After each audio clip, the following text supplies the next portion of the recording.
Okay, so guys, welcome to the stream.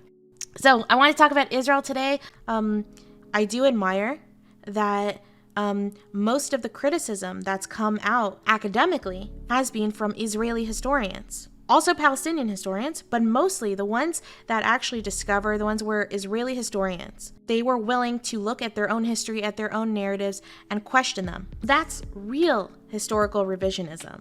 That's why historians will never, ever, ever call a Holocaust denier a historical revisionist, because revisionists are a real thing, and they're a thing that you admire. This is what these new historians did. You can look it up, new Israeli historians. They were the ones that basically demonstrated that a lot of the narratives that we thought about Israel, so I'll teach you guys something. So the way governments work, particularly in the West, is that every 30 years, governments will release most of their documentation. And they usually won't release all the documentation for then because of security reasons, right? And I mean, other reasons, usually trying to hide things. But by the time 30 years pass, usually everyone's out of office that was in office at the time. And you can look this up, the 30-year rule. Almost all Western countries do it. Some non-Western countries do it. But unfortunately for me, and I study Jordanian history, Jordan does not do it. So it causes a lot of problems when you're trying to find a lot of documentation and primary sources. Israel was founded in 1948. 30 years after 1948 is 1978. And 1978, all these young new historians, mostly Israeli historians, get access to this information. And we are talking about people like Benny Morris, Ilan Pape, Avi Schleim, like very, very well-known people. And they get access to all this information. Jordan didn't release it, but Israel did, because Israel follows the Western tradition. And voila, it turned out that the Palestinian refugee problem was far more complex than Israel had told us that it was, right? The old narrative was that the Palestinians had left their home because of the war, and that was it. But of course, we find out that it's way more complex than that there were cities where war crimes happened and they were documented. And so just a lot of information starts coming out on top of that about the connections between the fact that Israel and Jordan had secretly been operating as a team, even though on the outside they were officially at war. They even had battles, but they were fake. Can you believe that? That's a real conspiracy in history. You can read about that in Collusion Across the Jordan by Avi Schleim. Amazing piece of history if you want to hear about a real conspiracy that is really documented. Every 30 years, historians find out how much your governments were hiding from you or lying to you. And that doesn't mean it's always for nefarious purposes. Sometimes it's for very good reason.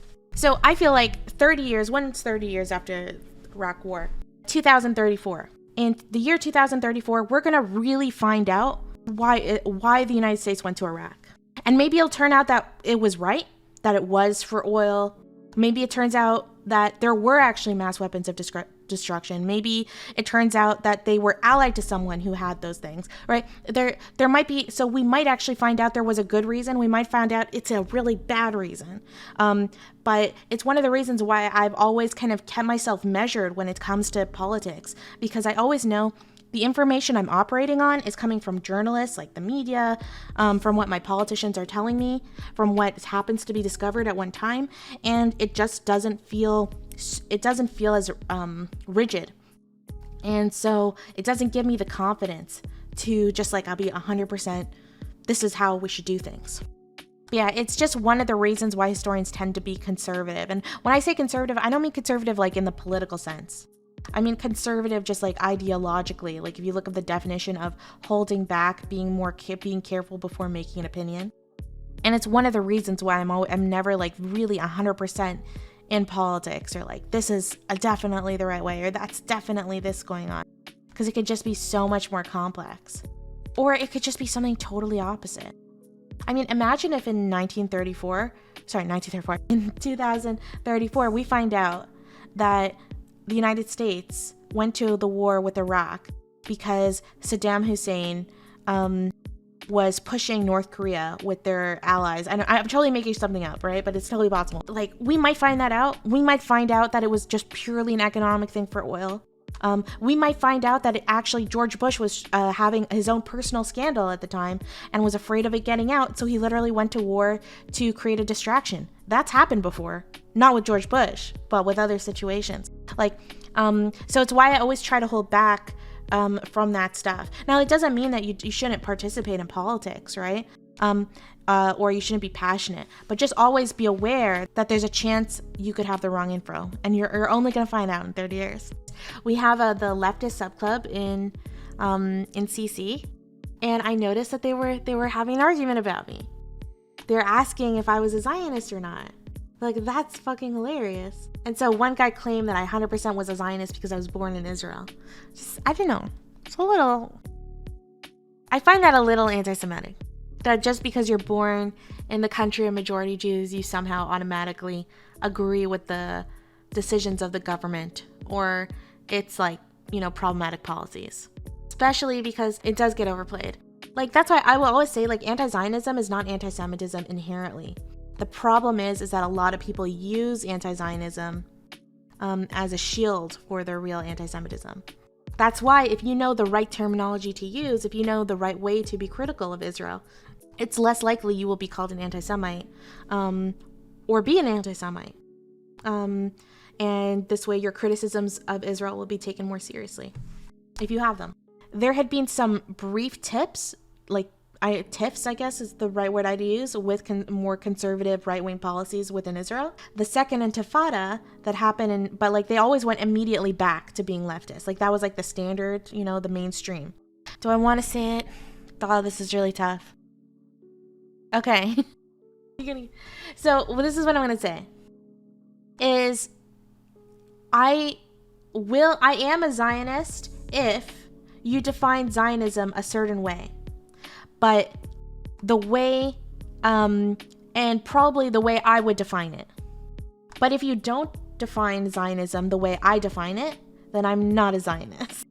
And I think the majority of people define it in a different way. So I would define Israel, like a Zionist, right? In at least believing that some people from a historically oppressed group, like Jews, in this case, have the right to self-determination in order to feel safe until the point in which that's not a real issue anymore, right? At the same time, while I think that the foundation of Israel was very problematic, the way it was done was really gross, I do think an ethnic cleansing happened in 1948. I think Palestinians deserve reparations. So I believe in those things, right? But I also think that Israel has as much of a right to exist as any other country that was built on problematic foundations. So if you think that Israel having the right to exist safely is being a Zionist, then I'm a Zionist. I would say that is my definition of Zionism. The problem is Zionism is not, right now, Zionism is not what it originally was, right? There are people like Norman Finkelstein that have talked about this too, that Zionism was not building settlements. Zionism was not originally creating an illegal occupation. Zionism was not supposed to displace a population. It was supposed to fix an inequity, not create more inequities. But I think Zionism is a great cautionary tale that some ideas that seem progressive can have very dangerous consequences. I always look to that story, and it's why I think it's such an important story for everyone to know about. Because when you look at so many ideas that even the progressives are now pushing, things like land back, right? All that kind of stuff, right? And is that you can create a new monster by trying to fix an old one. And it's really important to be very careful with that.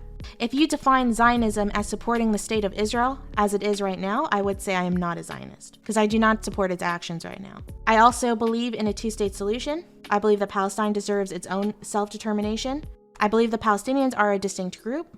While they're culturally similar to Jordanians, there are other aspects that, and particularly their oppression in the past, 70 years has made them a distinct group. So that's why the question of whether or not I am a Zionist really depends on the definition. The way I always say, and that's why I don't even use the term Zionist anymore.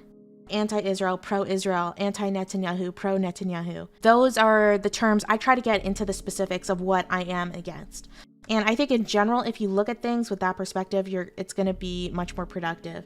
I don't think that Jews have this inherent right to the land, right? But at the same time, I don't think Like, I just think any population that's always been living there has some, needs to be accommodated, right? In the way that just makes the most sense. So there had always been Jews, people who look European. Some people look brown, some people look black. Jews come in all different colors. There had always been Jews in Palestine, and they were Palestinians. They were considered Palestinians for the longest time. And there's obviously, you have to understand that the area of Palestine, and we got into this in my last stream, the area of Palestine, the area of Israel, right? Whatever you want to call it. It has been the victim of constant occupation from various empires, from the Roman Empire to the Byzantine Empire to the Ottoman Empire to the British Empire. So the sneeze thing is freaking me out. But anyways, so it's always been a victim of imperialism, and seeing Jews as a part of that imperialism is a very false way to see it. That doesn't mean that the Palestinians weren't victims of imperialism. It's just the problem is, you have to understand, is that they were being, both of those populations had always been in Israel. There was also significant population exchange that happened between the Muslim countries and Israel. To me, it's just, and this happened, this isn't just an Israeli issue, it happened basically all over the Middle East. And in parts of Africa too, is when suddenly World War II ends. And the British Empire and tons of the old European powers are weakened, and they're trying to pull back their empire. They just kind of leave with making tons of false promises, and they just leave the region to fight it out for themselves. And that's basically what happened. So that's why I said, if you want to talk specifically, like if you're talking about right now what's going on, I say blame someone like Netanyahu, sure. But if you want to talk about 1948, the foundation of Israel, the foundation of this entire conflict, you need to blame the British. And seeing Jews as part of colonialism or part of imperialism is actually ignoring real Jewish history of always being in that country. That doesn't mean there was a huge move to a Zionist push to move Jews from Europe to Israel. But Zionists had been pushing for Israel to exist anywhere. They didn't really care where it was. I mean, they were looking at Madagascar. They were looking at various places in Africa. They were looking at parts of Australia. They didn't care where it was, because these Jews, the original Zionists, were not religious. They just wanted a land to have self-determination where they weren't going to have pogroms, genocided, etc. So just in general, the only land that was offered to them was Israel by the British, because Britain had been wanting to pull back. You can look up the Balfour Declaration, right? Now, Zionism has been co-opted by a lot of religious movements, but originally it was a secular movement. In general, like, this conflict is very useful to study, to recognize how things seem good in theory, how much things can change. I find it fascinating that supporting Israel used to be considered a leftist thing, and now it's considered a right-wing thing. And I think there's some good reasons for that. The truth is, the majority of Israelis are not right-wing, and they are not for the occupation. The majority of Israelis are secular. They want peace. They're just anxious. They're scared, right? And this is why the core of solving that conflict is de-radicalizing both groups. Because the less the Palestinians are radicalized, the less they're going to say vote for someone for parties like Hamas that shoot rockets, and the less rockets that happen, the less someone like Netanyahu chances that he can form a government.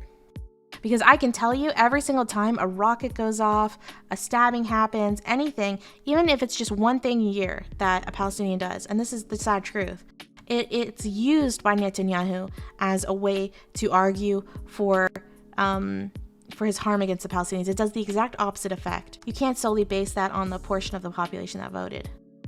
In general, I just wish that some of the more leftist parties would win in Israel, and they would give peace another chance. Yeah, there were a lot of offers that were made by Israelis throughout the 90s, particularly the 90s, for peace, and they were rejected by Yasser Arafat, but they would be accepted today. The Palestinians today are very different than they were 20 years ago. They are being led by someone, in my opinion, that's extraordinary. Mahmoud Abbas. I think he's a very brave person. He went from growing up with anti-Semitism to being the person who's probably going to create a Palestinian state and legitimize it. So they've changed a lot than of what they used to. They used to support terrorism. They don't anymore. At least not Fatah does. He doesn't. So the Palestinians have changed, and they've changed for the better. And the Israelis have, and I shouldn't say the Israelis, but the Israeli government has gone much more right wing and has changed for the worse. So instead, just naturally, people are going to see Israel as the aggressors and the Palestinians as the victims. And at least currently, it's a more accurate description than it would have been, I'd say. Actually, never mind. And Palestinians have always been victims. But I wouldn't have seen Israel as necessarily always the aggressor originally. Every single time also that a Palestinian does a terrorist attack, even if it's very, very small, their entire building will get demolished. And especially in Gaza or the West Bank, or East Jerusalem, they're living in very, very highly dense neighborhoods. So usually there are tons of families living in one building. So one person out of 80 people was a terrorist, right? And then they'll destroy the building, and then everyone loses their home. And that's just that. They do it as a way to discourage Palestinians from housing terrorists, right? But the funny thing is that when they do shit like that, do they not understand that they're just encouraging people? They're encouraging the Palestinians to see them as villains and to house those terrorists. You end up doing the exact same shit.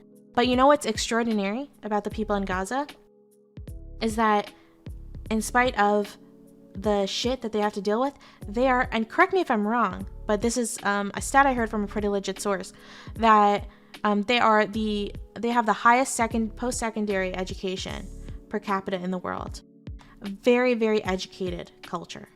One of the reasons why the conflict is so terrible is that the British literally pressured, they make all these promises for land to the Jews. And so Jews went and spent all this money and worked really hard to build certain communities out and all this stuff for years and years. They relied on these promises. You can look up the Balfour Declaration. They did the exact same promises to the Arabs. The exact same promises. And both promises could not happen. And so the Arabs, who have been also victims of colonialism and imperialism for thousands of years themselves, right? They're also preparing for their own state, as the neighboring Arab countries are, right? Everyone's kind of excited to finally have self-determination and an end of the imperial age, of being exploited by empires constantly. And then boom, they're made an offer by the by the UN that is not what they were promised. Israel, the Jews are made an offer that is not what they were promised, but the Jews accept the offer. The Arabs did not accept the offer because they were lied to. And boom, you've got a 1948 war on your hands. And that's exactly why both parties see one another as the aggressor. So the Israelis will say, oh, well, we just declared ourselves a state with what was given to us, and then you guys declared war, right? We didn't invade. And then the Palestinians or the Arabs in the region will say, wait, we were promised the land for ourselves because we've lived here for so long too. And now we're told that most of the land belongs to you, and it's given by this imperial power that shouldn't even own the place, right? No, you guys encouraging and bringing this huge population exchange over here, that was a form of aggression. So they both see each other as aggressors, and they're both right and they're both wrong. Arab is, that's its own thing, right? I'm saying Arab because it's a useful term to use at this time, because I don't want to participate in anachronistic issues. Because at the time, Jews were considered Palestinians. So I need to just have a term to separate them. If you guys want to do your part to try to support, I guess, an end to this conflict, one of the best ways is to support Palestinian and Israeli film. There are a bunch of because I think one of the core ways to solving this conflict is for the Israelis and the Palestinians to understand one another's stories. I've always said it's kind of like you know, when two girls are competing for a guy and then they both realize that the guy was manipulating them. Right? And then they come together in the end. That's kind of what needs to happen. And story sharing is the best way to do it.